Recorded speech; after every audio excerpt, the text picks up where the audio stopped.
Okay, boys and girls, this is Mrs. Stone, and this is grammar lesson number 47, and we're still talking about commas this week. Last week we talked about commas when we had a series or a list of words. We would separate them by using commas. Well, this is going to give you a couple more rules about when you need to learn to put a comma in. So it says, use a comma to set off an introductory word such as yes, no, or well from the rest of the sentence. Now it says such as, so that means that these are examples of them, but there are more that could possibly come along in a sentence. And you're going to see that happen when we get to the practice set. So the examples that they gave you were, yes, I have some silly riddles to tell. No, not everyone likes them. Well, I think they're funny. So you'll notice that I had a natural pause in my voice. And so when you write, normally when you pause, there's a comma there. Another example they give you is use a comma or commas to set off the name of a person being spoken to. If the name is at the beginning of the sentence, place a comma after the name. Todd, what gets wet the more you dry? If the name is at the end of the sentence, place a comma before the name. I don't know, Ellen. If the name is in the middle of the sentence, place commas before and after the name. The answer, Todd, is a bath towel. All right, so I want you to look at those examples. When the very first sentence they gave you, Todd, comma, that's kind of sort of like what you were talking about up at the above about the introductory word. The very first word is setting it apart. Okay, you just have to remember these rules, guys. That's all there is to it. It's going to make your life so much easier, and you're going to not miss so much when you're writing papers in future if you can remember where your commas go. So in your work, after you get your workbook, you need to get a red colored pencil. I guess you already have your workbook since we just went through that lesson. But if you don't have a red colored pencil, I need for you to go grab that and come back with it whenever you have it. All right, now that you are back, let's go, and we are very carefully look at the letter. I am not doing practice set A with you. I am doing practice set B. All right, so what we're going to do is we're going to go through these sentences, and I'm going to have you go back, look at the rules, and figure out where you need to put your commas.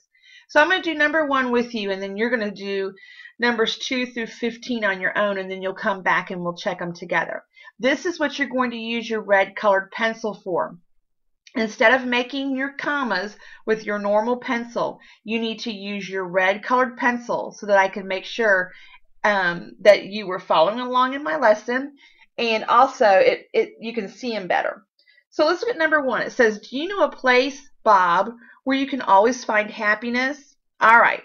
So in our rules, we see that if you're speaking to somebody and their name is kind of in the middle of the sentence, then you're going to put a comma before and you're going to put a comma after the name. So there's a natural pause. Do you know a place, Bob, where you can always find happiness? So that's a natural pause. So before a name and after the name if it's in the middle of the sentence. All right. I want you to go back and look at numbers 2 through 15 and use the rules in your book. And then you're going to check them. Red colored pencil erases, so you don't have to worry about it. I want to make sure that you have the answers correct. So go ahead and do 2 through 15 and then come back and we'll check your answers. All right, now that you are back, let's look at number 2. Number 2, well, let me think about that. If you listen to the pause, I have a natural pause after the very first introductory word, and that follows that first rule that they gave you. So you should have well, comma, and the rest of your sentence. Ray is the answer, the dictionary. So look at that second rule. When you have a name at the beginning of the sentence and you're speaking to them, you're going to put a comma after the name. So it should be Ray, comma. Number 4 should be yes, comma, you got it. setting that first word apart from the rest of the sentence. Number 5, what coat is always wet when you put it on, Nancy? So Nancy is the last word of this sentence, so the comma is going to come before the name. Number 6, now here's an example of what I was talking about before. They gave you the examples of yes, no, and well. Look at number 6. I think it's a coat of paint. You're setting apart that very first sound or word, and you have to follow it by a comma. Number 7, what is lighter than a feather, Sandy, but harder to hold? So Sandy is the name. It's in the middle of the sentence, so you're going to put a comma before and after the name. Number 8, this is like number 6. Could it be a thought? So it needs to be comma, could it be a thought? Number 9, this is an example that they gave you in the book. Remember, no, yes, and well. No, the answer is your breath, so it should be no, comma. Here is another example of a different word, an introductory word that they've set apart. So it's going to be okay, comma, I have one for you. Number 11, Pam, what's the difference between the North Pole and the South Pole? There's a name at the beginning of the sentence, so it needs to be Pam, comma. Number 12, it's all the difference in the world, Ben. So Ben's at the end of the sentence, so you would have to have a comma before Ben. Number 13, you've heard, Terry, that two's company and three's a crowd. Terry is a name in the middle of the sentence, so you need to have a comma before it and after it.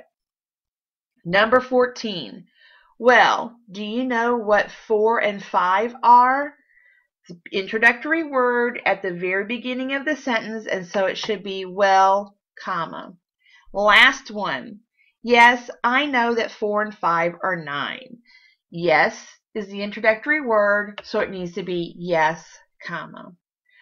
I hope you did all right on those. Those are just following the simple rule that they gave you in the lesson at the top of the page or at the beginning of this unit. So you shouldn't have had any problems with this. I think a lot of times when you're writing, it's just remembering the rule. But if you kind of keep it in your head, when I take a natural pause, normally I put a comma there. And I think that will help you out tremendously. So I hope you got most of them right. And we will have a grammar quiz on this Friday about commas. We've already done the commas in a series, so that won't be on the quiz. It'll be over setting apart introductory words and commas around names. So I hope you have a great rest of your day, and I will see you at school on Tuesday.